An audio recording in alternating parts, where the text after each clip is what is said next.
Now we will discuss about far sightedness and hyperopia या फिर hypermetropia. अब देखिए ये बिल्कुल उसके कॉन्ट्राडिक्ट है। आपके पास मायोपिया में क्या होता था कि पास वाली चीज आपको सही दिख रही है बट जो फार ऑब्जेक्ट है, दूर वाले ऑब्जेक्ट हैं, वो आपको सही से नहीं दिखाई दे रहे हैं। अब हम यहाँ पे क्या कर रहे हैं कि पास वाली चीज आपको सही से नहीं दिखेगी और दूर वाली सही से दिखेगी, और इसका नाम क्या है? फार साइटेडनेस। इट मीन्स कि आई का जो नॉर्मल नियर पॉइंट है वो फार चला गया, दूर चला गया, 25 सेंटीमीटर से कहीं आगे चला गया, हो सकता है 50 सेंटीमीटर, 1 मीटर, 2 मीटर, उस तरीके से। तो अब हमें देखना कि उसका इंटरप्रिटेशन क्या है, हमें कैसे देखना है। A person who can see distant object clearly but can not focus on near objects. दूर वाली चीज सही दिख रही है बट पास वाली सही नहीं दिख रही है। Whereas the normal eye has a near point of about 25 centimetre. तो अब उस बंदे का जो नियर पॉइंट है वो 25 सेंटीमीटर से क्या हो गया? ज्यादा हो गया।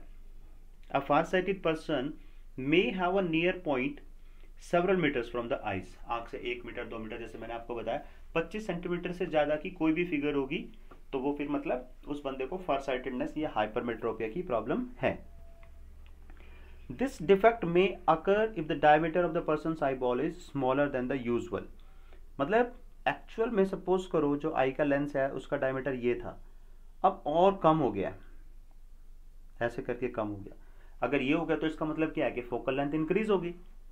फोकल लेंथ इंक्रीज होने का मतलब होगा कि अगर आपकी फोकल लेंथ इंक्रीज होगी मीन्स आई की जो अकोमोडेशन पावर है वो कम होगी, और जो लेंस है आपका अब वो उतनी कन्वर्जिंग नहीं करेगा जितनी कन्वर्जिंग करनी चाहिए, क्योंकि हमें पता है कि जितना थिन लेंस होता जाएगा फोकल लेंथ उतनी ही कम और कन्वर्जिंग पावर भी उतनी कम होती चली जाएगी। अब आपकी जो लाइट रेज रेटिना पे कन्वर्ज होनी चाहिए थी वो रेटिना के बाहर कन्वर्ज होती हैं, not in front, in behind of the retina, तो तब भी आपको ऑब्जेक्ट सही से दिखेगा नहीं। If the lens of the eyeball is unable to curve when ciliary muscles contract. जब सिलेरी मसल्स कॉन्ट्रैक्ट करने की कोशिश करती हैं बट जो लेंस है वो रिस्पॉन्स नहीं करता है, तब ये वाली प्रॉब्लम आपको आएगी। In such case for an object place at the normal near point 25 centimetre the image of the object is formed behind the retina. जैसे मैंने आपको बताया कि रेटिना के पीछे इमेज बनने लग जाती है, तो हमें करना क्या है? हमें इस तरीके का लेंस यूज करना है कि वो लाइट रेज पीछे नहीं थोड़ा सा आगे कन्वर्ज हो एग्जैक्टली रेटिना पे। It is because the lens of the eye is not sufficiently converging to focus the object located at the normal nearer point. A far-sighted person has normal far point but needs a converging lens in order to focus objects which are close as 25 centimeter. ऐसे normally आ रहा है आपके पास, normal आई तो ऐसी ही होती है कि object कहीं पे भी रखा हो, चाहे 25 सेंटीमीटर हो या इन्फिनिटी पे हो, यहाँ पे होगा। इस वाले में प्रॉब्लम क्या होती है हाइपरमेट्रोपिया में कि आपकी लाइट रेज यहाँ कन्वर्ज होने लगती हैं। तो एक तो कॉन्वेक्स लेंस हमारी आई में लगा हुआ है, हम क्या करेंगे एक और कॉन्वेक्स लेंस यहाँ पे लगा देंगे ताकि कन्वर्जिंग थोड़ी सी ज्यादा हो जाए और ये जो डाइवर्जिंग हो रही थी वो खत्म हो जाए। चलिए, to converge the converging lens of the correct focal length will cause the virtual image to be formed at the actual near point of the far sighted person's eye. तो इससे क्या होगा? वो आपकी इमेज वहां पे बनने लग जाएगी 25 सेंटीमीटर पे।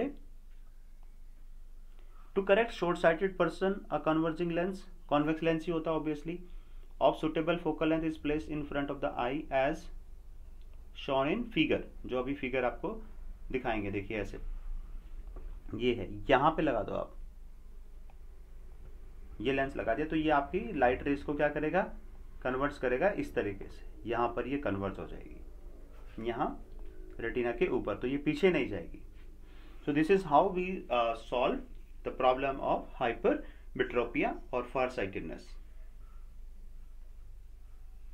ये देखिए ये ऑब्जेक्ट है आपका, यहाँ पे ये आपने कन्वर्जिंग लेंस लगा दिया, तो पहले यहाँ पे हो रही थी लाइट रेज कन्वर्ज और अब क्या होगी? यहाँ पे कन्वर्ज होगी।